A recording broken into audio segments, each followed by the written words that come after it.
With Mick Foley criticizing WWE and Becky Lynch getting in a fan's face during a live event, this is Wrestling Up. My name is John and you're watching the Wrestling Report for September 13th. Before we get into the rest of the video, make sure you subscribe to Wrestling Up and turn on all notifications to stay up to date with everything in the world of pro wrestling.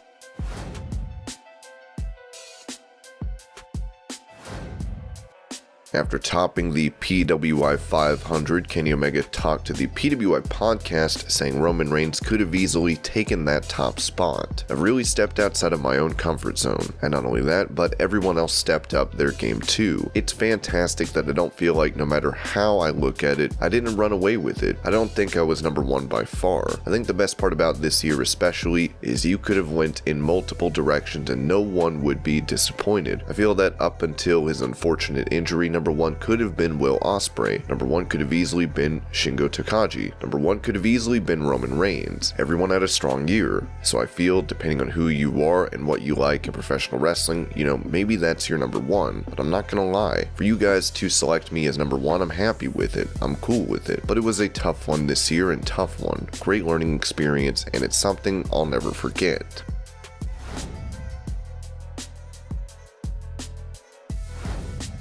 Following his winning of the NXT title from Karrion Kross at TakeOver 36, Samoa Joe was set to face the winner of the upcoming Fatal 4-Way match on NXT this week. Now Joe has put out a video announcing that he is relinquishing the title due to undisclosed injuries. Recently, WWE Medical has informed me that due to certain injuries, they would like to have me step away from the ring for a brief, yet still indeterminate amount of time.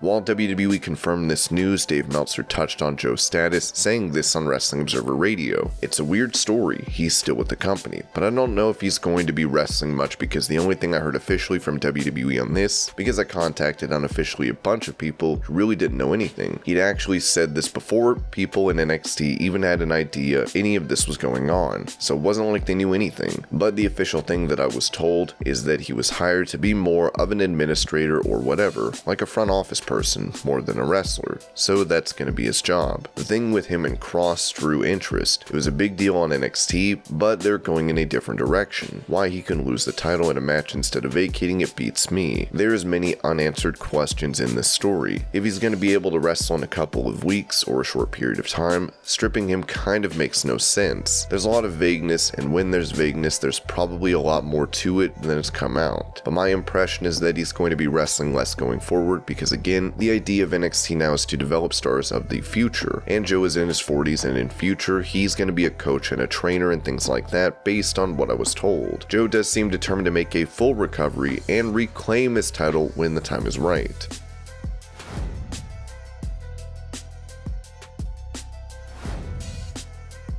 Speaking of Samoa Joe, Fightful reported that he was originally set to appear on Raw. This morning, that an original Raw script called for him to actually appear on tonight's show. We're not sure what Joe was scheduled to do or if he'll remain on the program, but we were told it was in relation to promoting the relaunch of NXT on Tuesday night. This could have been planned for Joe to hype up the revamping of NXT, but with him no longer champion, it remains to be seen what is done.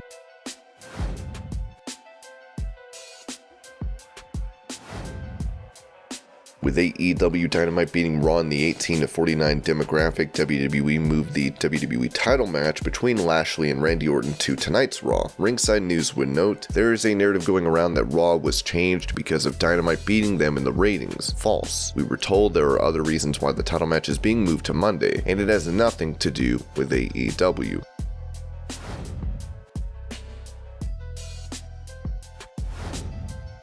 When it comes to Dynamite beating Raw in the previously mentioned demo, Jim Cornette took to his podcast to say that AEW's growing roster could help defeat Raw. I got a sneaking suspicion that by the time they get finished with possibly getting Bray Wyatt and Ric Flair along with Bryan Danielson and Adam Cole, I think they can beat Raw at this point. I got confidence in them because anything created by WWE is rapidly self-destructing, and everyone shows up on the other channel where they're presented as conquering heroes. I don't care about the demos. I think they're going to tighten up even further. As WWE continues to give up top-level talent for AEW to sign, more and more fans will tune in to turn the tide in AEW's favor.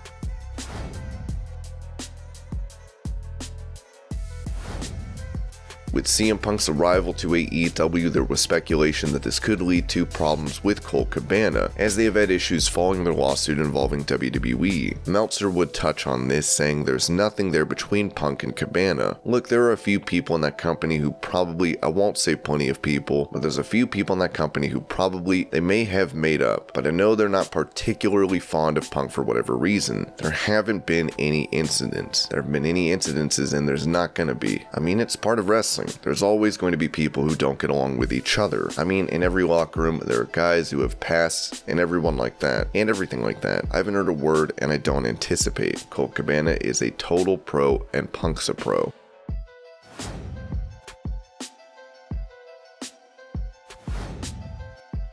Many have heard of WWE's list of banned words, but now F4W Online has provided an updated version, with this reportedly given to talent promoting WrestleMania in Tampa. As it reads, blood, choke, belt, strap, diva, headshot, trauma, kayfabe, mofos, house show, DQ, the anti-diva, spinal injuries, victim, violence, violent, wrestling, wrestlers, WWF, wife beater, curb stomp, phrases including the word push and being over, babyface, heel, job, jobber, card, strangle, kill, and murder. While most of these words being on this list are no-brainers, not being able to say the word card even when referring to the matches for a show is interesting.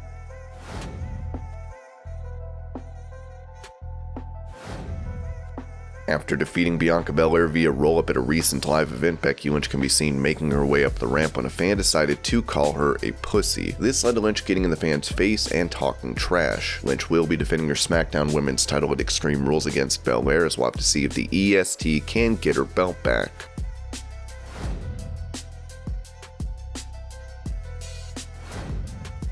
While their match was supposed to be at All Out, Andrade was able to wrestle Pac on AEW Rampage. At one point, Andrade bumped off the steel railing surrounding the ring where he accidentally hit a kid. He went to check on the fan and apologized. It was later said online that his name is Lucas. It was his first AEW and TNT show. He loved every second of it. Andrade was so awesome to check on him. You gained a new fan. After seeing this, Andrade put out a tweet saying, "Hi Lucas, I'm so sorry. I'm so happy that you're very well. Send me your address. I will send you a shirt of mine."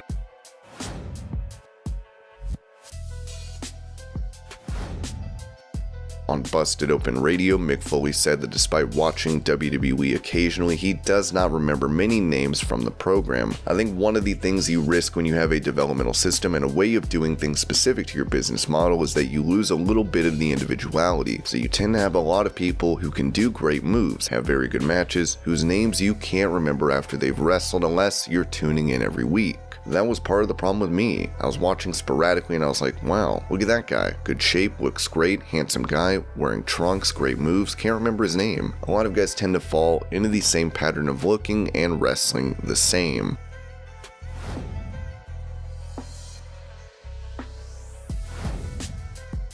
During a live event, Drew McIntyre made his way out to face Jinder Mahal. While in the ring, he had issues removing his kilt as a fan filmed the incident. WWE commentator Byron Saxton can be seen trying to help Drew, as McIntyre then said he hoped no one at the arena has a phone to record that, with this of course going viral after.